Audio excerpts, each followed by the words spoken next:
The neon lights of Seoul flickered tonight, painting the towering glass buildings in hues of pink and purple. A light spring rain fell, making the city look like a watercolor painting come to life. In the cozy confines of a Hongdae bookstore and cafe, Minji carefully arranged poetry anthologies on the shelf. Despite being surrounded by stories, his own felt unwritten. At 24, he was a gentle omega, a secondary gender often labeled as delicate and nurturing, but also possessing a sensitivity and warmth that drew people in.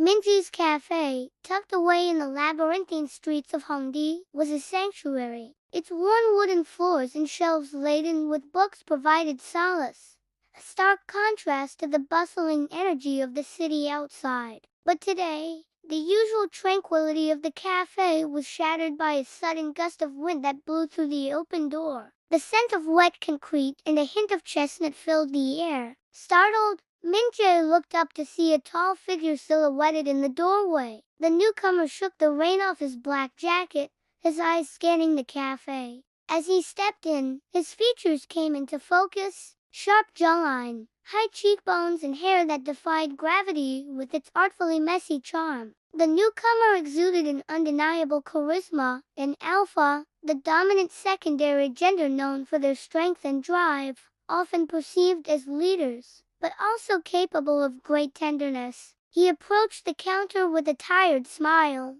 raking a hand through his damp hair. "Hi, sorry to barge in like this," he began, his voice a low rumble. "Can I get a cup of hot water? I'm waiting for my friend." Before Minji could reply, another customer called out from a corner table, "Hi Woo, you're soaked. Come sit here. We can share a table." The alpha turned, acknowledging the person with a nod. "Thanks, Jay, but I'll just grab some water real quick." Turning back to Min-jae, he added, "And maybe some tea later. Thanks for keeping this place open, by the way. It's rare to find a cafe this late."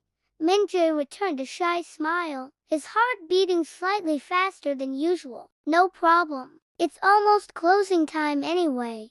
Hyun-woo hesitated, his gaze lingering on Min-jae's face. "Actually, would it be alright if I waited here for a bit? My friend is running late." Before Min-jae could respond, the bell above the door jingled again. A man appeared, shaking off the rain. "Sorry I'm late, Woo. Let's go."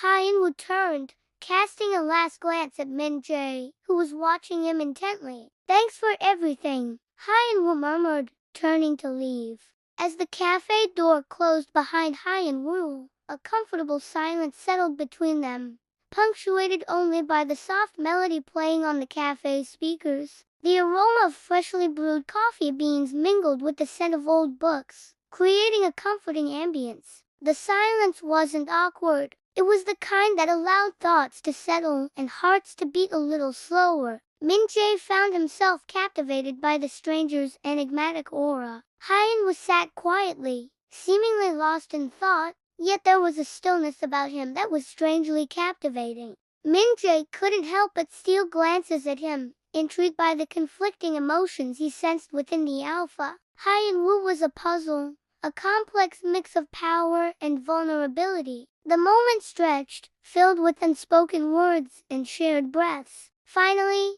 Hyun-woo lifted his head, meeting Min-jae's gaze directly. "Thank you," he said softly, his voice echoing in the quiet cafe, "for letting me stay." A faint blush warmed Minji's cheeks. "It's no trouble, really. I'm glad you came." As the night deepened, the cafe became their haven, a space where societal norms blurred and two souls connected over shared dreams and unspoken desires. Outside, the rain subsided, leaving behind the promise of a clearer sky. Inside, a different kind of storm was brewing, a whirlwind of emotions that threatened to consume them both. Days turned into weeks, and Hyun-woo found himself drawn back to the cafe, each visit deepening the connection he felt with Minji. They talked about music, literature, anything to fill the space between them. But it was the silences that resonated the most, speaking volumes of what words couldn't convey. Minji cherished these moments, finding comfort in Hyun-woo's quiet presence. Each stolen glance, Each brush of their fingers sent shivers down his spine,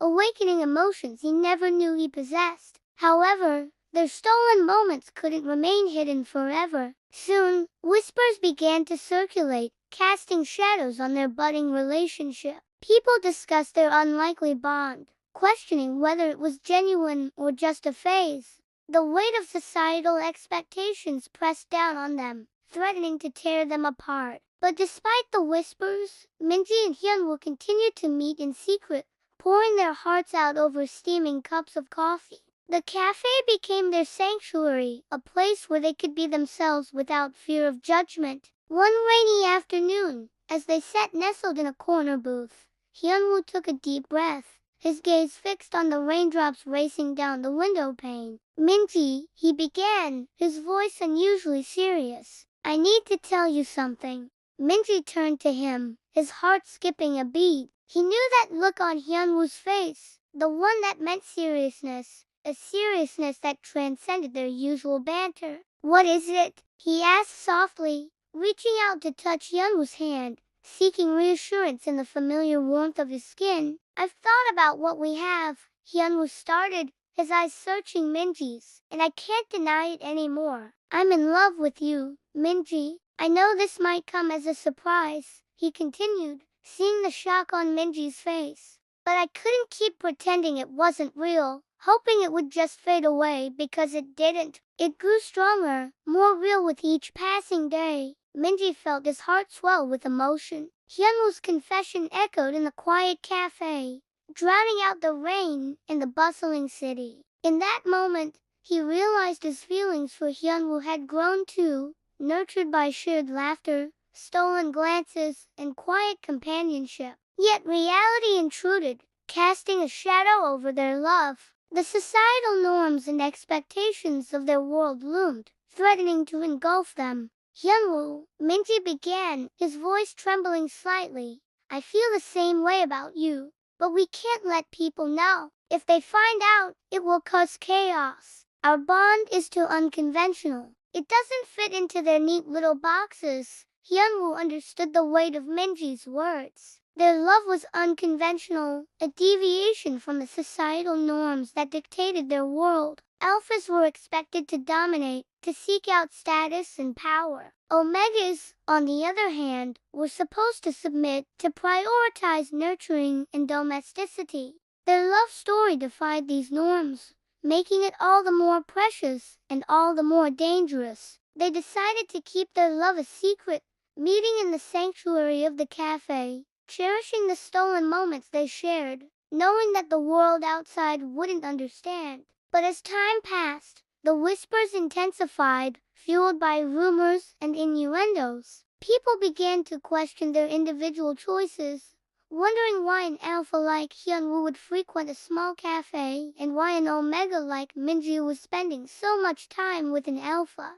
The scrutiny, though invisible, was suffocating, pushing them to the brink. One evening, Hyunwoo found Minji sitting in their usual corner, his shoulders slumped, his usually bright eyes clouded with sadness. "Minji," Hyunwoo asked softly, kneeling beside him, "what's wrong?" Minji looked up, tears welling in his eyes. "I can't take this anymore, Hyunwoo. The whispers, the looks, they're getting unbearable. I feel like we're being watched, judged." Hyunwoo pulled him into a tight embrace, understanding the torment that Minji was going through. He knew they couldn't keep hiding forever. "I know," he murmured into Minji's hair. "We can't hide forever, but I love you, Minji, more than anything." Pulling away slightly, he cupped Minji's face in his hands, his thumbs gently wiping away the tears that had escaped. "And I hope that's enough for us right now." Their love story was far from conventional.